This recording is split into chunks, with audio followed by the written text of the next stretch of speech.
From our Chicago studios, this is the Muslim News on Muslim Network TV. Assalamu alaikum, I am Samana Siddiqui. Our top story tonight. Vice President Kamala Harris will not preside over Israeli Prime Minister Benjamin Netanyahu's address to Congress this Wednesday. Her decision follows the recent letter by scholars published by the medical journal The Lancet that Israel's war on Gaza has killed an estimated 186,000 Palestinians.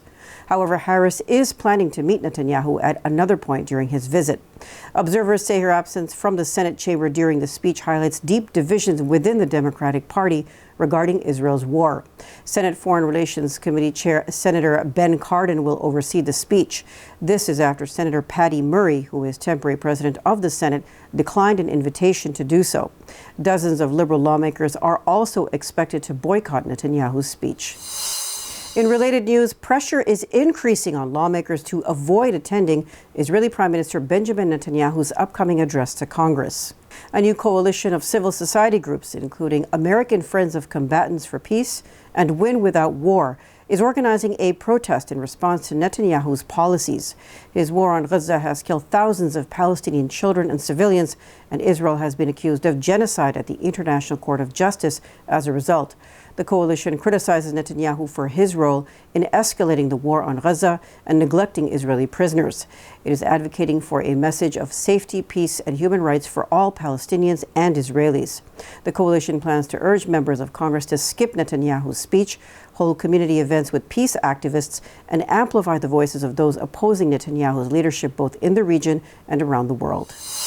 In a significant boost to her presidential bid, Vice President Kamala Harris has secured the endorsement of the AFL-CIO, representing 12.5 million union workers in the U.S. AFL-CIO President Liz Schuler praised Harris for her partnership in advancing a pro-labor agenda. She also praised Harris for emphasizing a commitment to creating quality union jobs and strengthening the economy. Harris's presidential campaign has been gaining momentum, with over 28,000 new volunteers signing up in response, along with raising $81 million in just 24 hours. The vice president has already won the backing of enough delegates to secure the Democratic nomination. Vice President Kamala Harris has pledged to bring her prosecutorial edge to her campaign against Republican presidential candidate Donald Trump. Trump is a convicted felon. Harris is a former California Attorney General and prosecutor. Harris emphasized her determination to secure the nomination and victory, as well as her readiness to confront Trump in her first address to her re-election team this week. Her campaign has promised to return to her background as what it calls a fierce advocate for justice. Predators who abused women, fraudsters who ripped off consumers, cheaters who broke the rules for their own gain. So hear me when I say, I know Donald Trump's type. Kimberly Cheadle has resigned as director of the Secret Service. This follows intense scrutiny over security lapses during an assassination attempt on Republican presidential candidate Donald Trump by 20-year-old white Republican gunman Thomas Matthew Crooks. Cheadle announced her resignation this week, acknowledging failures in protecting Trump during the July 13th rally in Pennsylvania.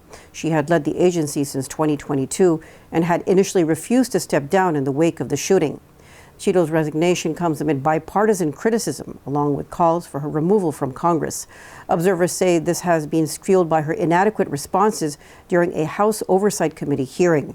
The Secret Service is facing pressure to restore public trust and address significant security lapses that allowed Crooks to shoot Trump from an unsecured rooftop. Ohio GOP Senator invokes civil war if Democrats win. Details after the break, so stay tuned, and we'll be right back.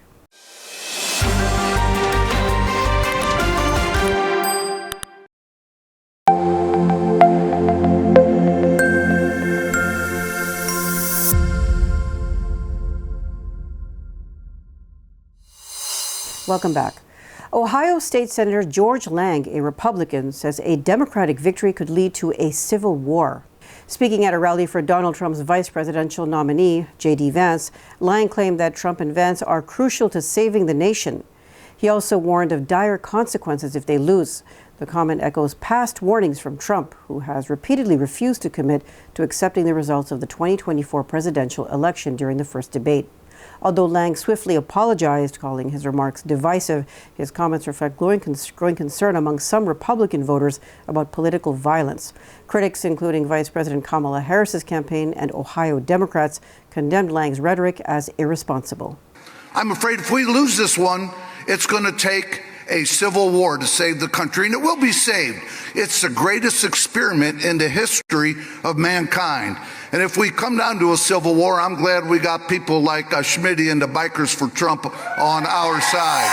On Saturday, a dozen masked white supremacists paraded through downtown Howell, Michigan, chanting Heil Hitler and displaying signs saying "White Lives Matter." They also hung Nazi and KKK flags from an overpass in nearby Genoa Township, showcasing their support for extremist ideologies and Republican presidential candidate Donald Trump. The group was confronted and ultimately dispersed by the community, who swiftly condemned the demonstration. Howell's community leaders and organizations have denounced the group's hateful message and reaffirmed their commitment to inclusivity. A sheriff's deputy in Springfield, Illinois, has been charged with murder following the fatal shooting of an unarmed 36-year-old black woman. Sonia Massey had called 911 on July 6 to report a prowler, but body cam footage released on Monday shows Deputy Sean Grayson shooting her on the face in her own home. She was unarmed. The video has sparked nationwide outrage and calls for justice. The case has once again highlighted the issue of systemic racism in law enforcement. A New Jersey high school assistant principal is under investigation for intimidating members of the Muslim Students Association, or MSA. Edison High School's Nicole Himmelstein has been accused of threatening MSA members for seeking to organize a joint Ramadan celebration with nearby schools.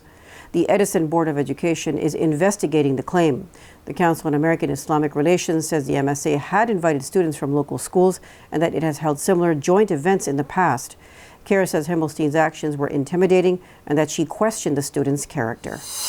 The U.S. has strongly condemned using violence to suppress protests in Bangladesh and expressed concern about telecommunications disruptions. The unrest was sparked by objections to a quota system reserving 30% of public jobs for the relatives of veterans of the country's 1971 War of Independence. It has led to the deaths of at least 143 people in clashes involving students, politicians, and ruling party activists.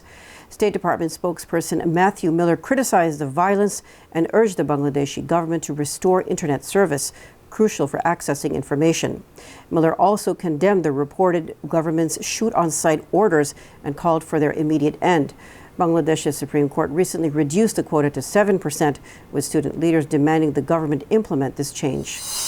At least 84 Palestinians have been killed and 329 injured over the past 24 hours as Israeli forces launch a new ground invasion in Khan Yunis, southern Gaza.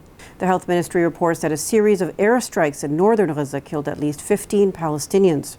Residential areas, including the homes of the Daya and Al-Jimasi families, have been hit, leaving multiple casualties, including children and women. The Israeli army ordered Palestinians living in the eastern neighborhoods in Khan Yunis early Tuesday to evacuate immediately. The residents were seen fleeing their areas on foot and by carts amid Israeli bombing, Palestinian news agency Wafa reports. In the West Bank, a major Israeli raid on Tulkarem refugee camp killed 5 people, including a woman, her daughter, and 3 Palestinian commanders. One body remains with the Palestinians, while 4 corpses were taken by the Israeli army. The raid saw Israeli forces destroy homes and infrastructure, while medics were prevented from reaching injured individuals. Amid escalating violence, a Jewish American surgeon has accused Israeli snipers of targeting Palestinian children with precise shots. Israeli aggression has led to the confirmed killings of 39,090 Palestinians and wounded 90,147 others since October 7, 2023. However, the medical journal The Lancet projects the number to be 186,000 Palestinians. Israel faces accusations of genocide at the International Court of Justice, which has called for an immediate halt to military operations in Rafah. In a landmark move, Palestinian factions, including Hamas and Fatah, have inked a national unity agreement in Beijing, aiming to establish an interim government in Gaza.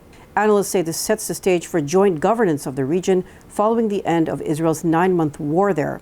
The accord was sealed after 3 days of talks among 14 groups and facilitated by China. The agreement outlines plans for future elections and a unified leadership underscoring a significant shift in internal Palestinian relations, which were strained since 2006. Mustafa Barghouti, Secretary General of the Palestinian National Initiative, one of the 14 factions to sign the accord, told Al Jazeera the agreement goes much further than any other reached in recent years. He said its four main elements are the establishment of an interim national unity government, the formation of unified Palestinian leadership ahead of future elections, the free election of a new Palestinian National Council, and a general declaration of unity in the face of ongoing Israeli attacks. China, which has sought to play a mediating role in the conflict, previously hosted Fatah and Hamas leaders in April. The latest round of talks featured Hamas political leader Ismail Haniyeh and Fatah's deputy head Mahmoud al-Alul. Analysts say the consensus represents a robust opposition to external pressures, including Israeli intentions to retain control over Gaza, that have been met with international and internal criticism. That's all from our Chicago studios tonight. Thank you for tuning in. You can subscribe to our YouTube channel and hit the bell icon for the latest updates. Your support is needed more than ever to continue our mission of providing informative, educational, and inspiring content to Muslims in North America and around the world. Donate now by visiting muslimnetwork.tv/donate. For more content, keep watching Muslim Network TV or visit muslimnetwork.tv. Salam and good night.